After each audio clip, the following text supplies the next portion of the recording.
Returning to Aervyn, the land of my childhood, was, well, a strange and almost surreal experience. The air was crisp and alive, tinged with the scent of pine and wildflowers, and the mountains were shrouded in a silvery mist that caught the first rays of dawn, painting the world in shifting hues of gold, blue, and lavender. Every breath I took seemed to fill me with both nostalgia and anticipation, as if the land itself was welcoming me home and urging me onward. I wasn't just an orphan from Skyreach anymore. I was on a heroic quest, carrying the weight of Nadaka's future on my shoulders. Every step along the jagged ridges felt heavier, as if the land itself remembered my lineage and the destiny I was meant to fulfill. The stones beneath my boots seemed to echo with the footsteps of those who came before me, and the wind carried whispers of ancient legends. The winds that once felt like playful whispers in my youth now seemed to carry a sense of urgency and purpose. They howled through the valleys, bending the ancient trees and sweeping over the grasslands with a wild, restless energy. The sound was both haunting and invigorating, as if the very air was alive with secrets and warnings. King Zephyr, the leader of the Wind Mages and a close friend of my father, King Mahavir, was overjoyed to learn that I had survived. His eyes sparkled with hope as he welcomed me into the palace courtyard, the wind tugging at his robes like an old friend. The palace itself seemed to breathe with the wind, its banners snapping and fluttering, and the courtiers watched with a mixture of awe and curiosity as I entered. But you know, Aervyn wasn't without its own troubles. Ominous clouds gathered over the rugged peaks, casting long shadows over the villages below. The once bright skies were now often darkened by the threat of storms, and the people moved with a wary caution, glancing upward as if expecting the heavens to break open at any moment.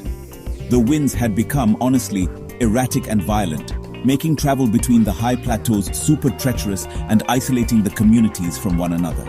Paths that once connected friends and families were now battered by relentless gales, the stones slick with rain and the air filled with the constant roar of the wind. It was as if the land itself was closing in, protecting its secrets. Zephyr explained that the wind rune was hidden within the eye of the tempest, a permanent raging cyclone that could only be quieted by a true master of the wind. The cyclone's swirling heart was both a barrier and a beacon, calling out to those who dared to approach. Its presence was felt for miles, a constant reminder of the power and danger that awaited. To unlock my latent wind magic, I started training with King Zephyr himself. We stood atop wind-lashed plateaus, the world spread out beneath us in dizzying panoramas, as he guided me through ancient gestures and whispered secrets of the air. The wind whipped around us, tugging at our clothes and hair, making every lesson a battle against the elements. I learned that wind magic wasn't really about commanding the air, but about listening to it and moving in harmony with its currents. I sat for hours, eyes closed, feeling the subtle shifts and eddies, letting the wind speak to me in its own language. Sometimes it was a gentle caress, other times a fierce shove, testing my patience and focus. My training was pretty intense. The wind tested my resolve, pushing me to my limits as I ran obstacle courses designed to challenge both body and mind. Each leap and sprint was a struggle against invisible forces, and every stumble was a lesson in humility. I had to navigate these complex obstacle courses on a wind glider, soaring above jagged peaks, trusting the invisible currents to carry me safely through the air. The sensation was exhilarating and terrifying, the ground far below and the sky stretching endlessly above. I meditated on the highest peaks to feel the subtle shifts in the atmosphere, letting the wind's song fill my mind and steady my heart. The silence up there was profound, broken only by the rush of air and the distant cry of eagles. I practiced creating gentle breezes and powerful gusts with just a flick of my wrist, learning to shape the air with precision and care.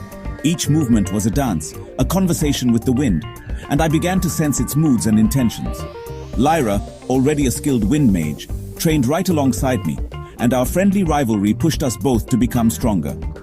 We laughed and challenged each other, our magic swirling together in playful competition, the air alive with sparks of energy and camaraderie. Somehow, I discovered a natural talent for the art. My connection to the wind turned out to be deeper than anyone, even Zephyr, had expected. The air seemed to recognize me, responding to my touch with surprising ease, as if it had been waiting for me all along. The final test before facing the eye of the tempest was called the Silent Ascent. It was a legendary trial, whispered about in the halls of the Wind Mages, said to separate the true masters from the merely talented. I had to climb the tallest spire in Aervyn, the needle of the sky, using only my control over the wind to help me. The rock was slick and the gusts fierce, threatening to tear me from the stone at every moment. My fingers ached from gripping the cold stone, and my heart pounded with every upward reach. I couldn't rely on loud, powerful gusts. I had to use subtle currents and updrafts, moving with the silence and grace of a falling leaf. Each step was a dance with the wind, a test of balance and trust, my body swaying in perfect harmony with the invisible forces around me. It was, honestly, a test of precision and patience, forcing me to become one with the element I sought to master. My breath slowed, my mind cleared, and I let the wind guide me upward, feeling every shift and swirl as if it were a part of me. When I finally reached the pinnacle and looked out over the endless sky, I felt this profound sense of peace and, well, control.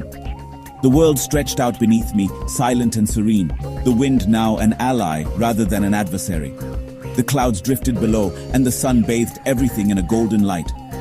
I knew I was ready. Every lesson, every challenge, every moment of doubt and triumph had led me to this moment. The wind seemed to whisper encouragement, urging me onward. With King Zephyr and Lyra by my side, I flew straight into the heart of the eye of the tempest. The cyclone roared around us, a wall of wind and fury, but together we pressed on, our magic combining to shield us from the worst of the storm's wrath. Inside the swirling chaos, the air screamed with fury. Lightning flashed, illuminating the churning clouds, and the roar of the wind was deafening, threatening to tear us apart. The world spun in a dizzying blur of motion and sound. But instead of fighting against the storm, I closed my eyes and listened, just like Zephyr had taught me. I let the storm's energy flow through me, searching for its hidden heart. The chaos faded into a deep, resonant silence, and I felt the pulse of the wind's true nature. I could feel the storm's core, a point of stillness right in the middle of all that rage. It was a place of perfect balance, where chaos and calm met, and I reached for it with every fiber of my being. I extended my hands, and instead of commanding the winds to stop, I gently guided them, coaxing them into a calmer, more harmonious pattern. The cyclone's fury softened, its wild energy settling into a gentle spiral, the air shimmering with newfound peace. The raging cyclone slowly subsided, and a crystalline shrine was revealed at its center. Light shimmered off its facets, illuminating the storm-tossed sky with a radiant glow. The air was filled with a sense of awe and reverence, as if the very world was holding its breath. There, floating in a gentle vortex of air, was the wind rune. Its glow pulsed with the rhythm of the wind, ancient and powerful, and I could feel its energy calling to me, promising both challenge and destiny. I took it, feeling the power of the sky settle peacefully within my grasp. The wind, once wild and untamed, now answered to my call, and I knew my journey was only just beginning. To be continued, and stay tuned.